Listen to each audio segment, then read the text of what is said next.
Hi guys, welcome back to S Chamberlain 5150's YouTube channel. Down at the shop today with Charlie Rock. He's back to work, and we're going to be working on Mason's bike. Back with the 124. We had ordered some gaskets last time, and then been tooling around with our own bikes. So getting a little progress on the old Cop Glide. That with the white frame, wheels on it, waiting on a powder coated sprocket. So that rear wheel's going to come back off. But bottom end's back in it, primary, it's getting all wrapped up. Got mine back up on the lift. I'm on a different lift this time. We got a new swing arm from Justin, my machinist. So we're gonna be getting that on there. Probably won't work on that tonight. We're just gonna work on the Mason's bike. But yeah, we got it fired up as I showed that in the last video. This is just a temporary tank. This is actually off Mason's bike. And mine was that paint, and I seen some color on it. I got some pictures today with some color on it, so I'm pretty excited. I can't wait to show you guys what we're doing with that. So that's gonna be super sick. But yeah, we're just gonna keep on keeping on. You know, we got Chase's bike over here. Obviously he's not here working on it, so. But yeah, good old parts list.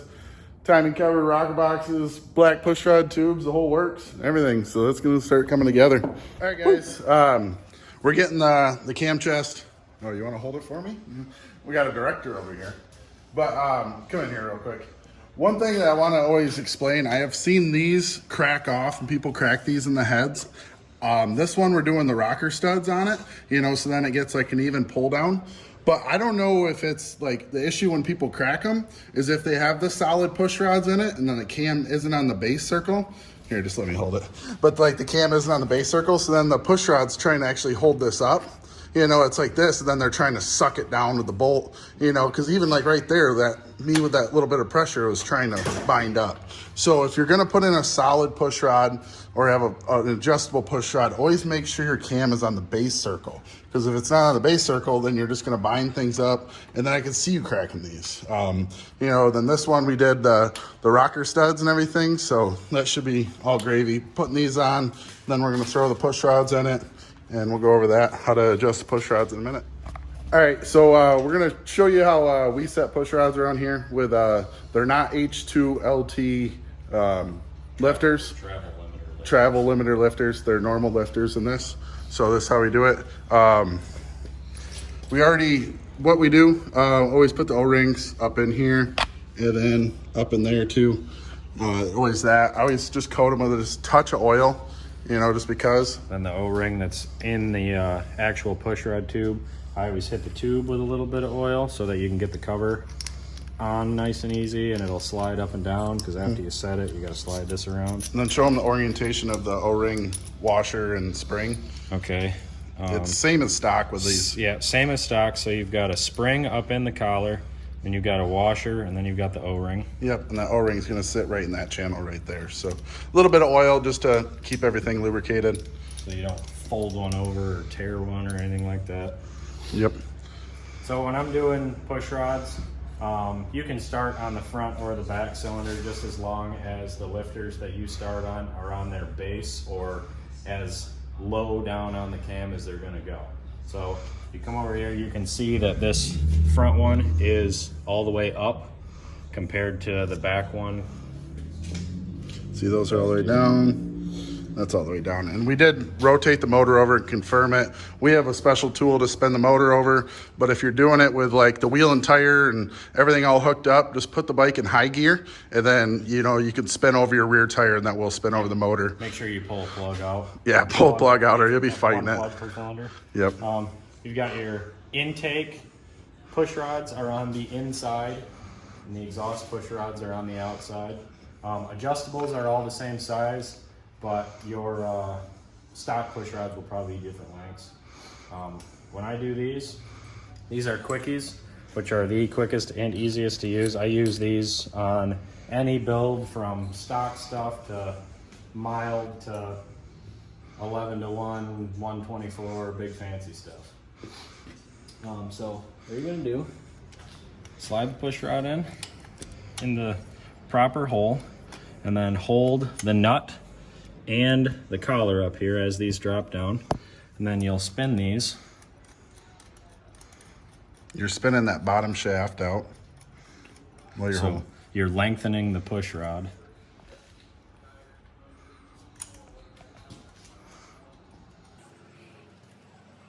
Da-da-da. Be like, when we're talking, and it sounds all chipmunky again. But it's funny when they hear us talking, that part of it, you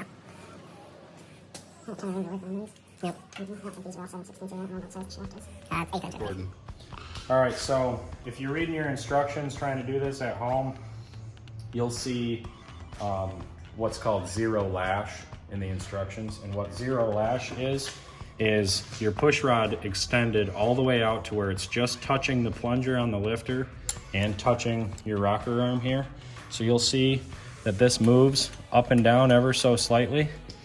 So I'm using a wrench here to help you guys see a little bit, and I'm gonna turn this out just a hair more until you just got a little bit of wiggle, but you can't go up and down with it. And That's zero lash right there. that's what's called zero lash. So then what I do is mark this with a paint marker. There's a fancy tool to hold these up and everything, and I usually don't use it, but so I'll mark these with a paint marker. You can rotate the whole push rod around so you can get a flat that's in front of you, but I'll mark up top here, and I'll mark on the nut.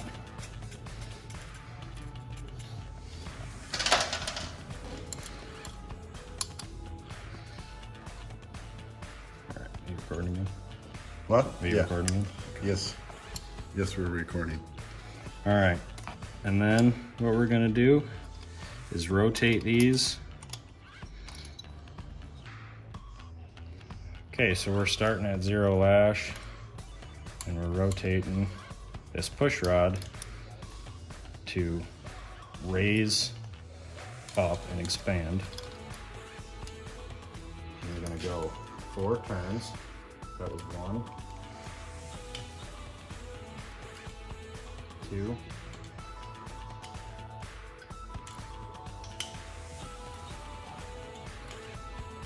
3,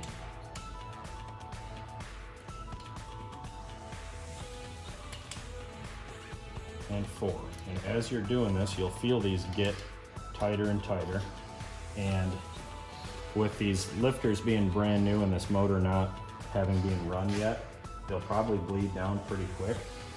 And the term bleed down means you can rotate this whole push rod with the turn of your fingers. So as I'm waiting for those to bleed down, then I'll start in on the next one. We've got these all pre-done already, and I just take a little bit of oil on here. Make sure this is lubed up all good. And then, as you can see, your intake goes to your intake rocker arm, and your exhaust goes to your exhaust rocker arm. The intake one is leading from your intake, and your exhaust is going out your exhaust port. And then before you ever rotate the motor over, when we're talking about bleeding down, don't rotate the motor over until it bleeds down all the way, you know, because it can hang open a valve a little bit farther than it ever would, and then you'll have issues with valve to piston contact or something like that. So when it says wait 10 to 15 minutes, you know, for bleed down, wait 10 to 15 minutes or you can have motor damage. You can't be in a hurry when you're doing any of this stuff. Yeah. I mean, I've done this 1,000 times, and it takes me the same amount of time every time. Yep. So some time has passed, put a training cover on, drank some claws. You can see that this rotates by hand now. I'm trying to see. If I can. You can see this rotates pretty easy. So that proves it doesn't have the limited travel lifters in it. Yep. If you have a question, or you question that your lifters do have the travel limiters, if you crank these out to 4 turns just like we did, and then after time passes they don't bleed down, I would give it a full 20 minutes if you question it, and they don't bleed down and you can't rotate these, then you either miscounted and went 5 turns, or you have the travel limiter lifters, which then you'll have to do a different way of adjusting this, but you still end up around the same area. And then now we have the lock nut on the bottom. So this lock nut here, if I can get it to spin, this lock nut here will then jam up against this part of the push rod and keep these from turning in and out. Don't forget that part. Yeah, that part is super critical. It's like the second most important thing about adjusting the push rod, and the first being adjusting the push rod. Yes, so don't forget.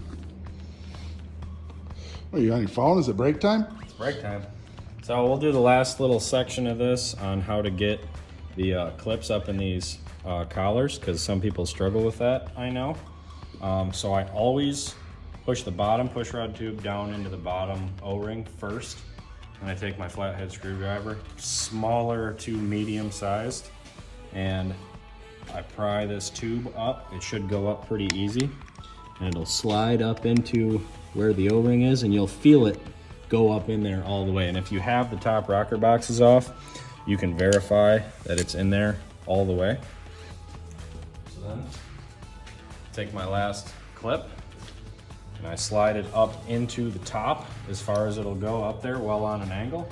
Take my screwdriver, slide it in this little slot here and onto the collar, and I kind of work it down and work the collar down farther as I go, and you should be right in there real nice and sweet like. We got these all adjusted and rolled the motor over and verified.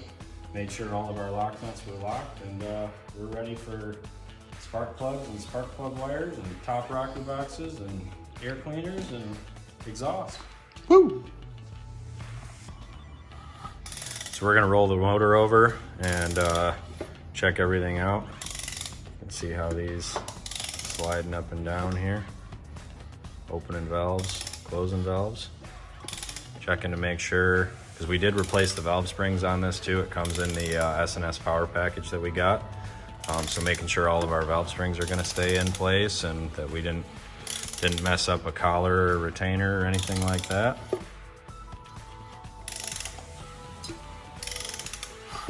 Beautiful. Beautiful. All right, guys, did some work on the old M8 tonight. We got the rocker boxes on, got the HPI on, push rods are all set, cam chest all set, picking up tools, always pick up your tools at the end of the night, and everything. I don't know if you ever checked out this, where are we at, right there, this oil pressure gauge by A1 Cycles, check that out. It's a nice little piece that he makes, super cool. So we'll get the oil lines on it tomorrow, get everything pretty much wrapped up with the motor, floorboards, that, and then Mason, who owns this bike, he dropped off the paint to it yesterday, and I'm gonna keep that a little bit of a secret, so you're gonna have to tune back in. So probably by this weekend, you'll see another video with this bike hopefully completed. So like, comment, subscribe, and then let's just do it to it. Have a good night.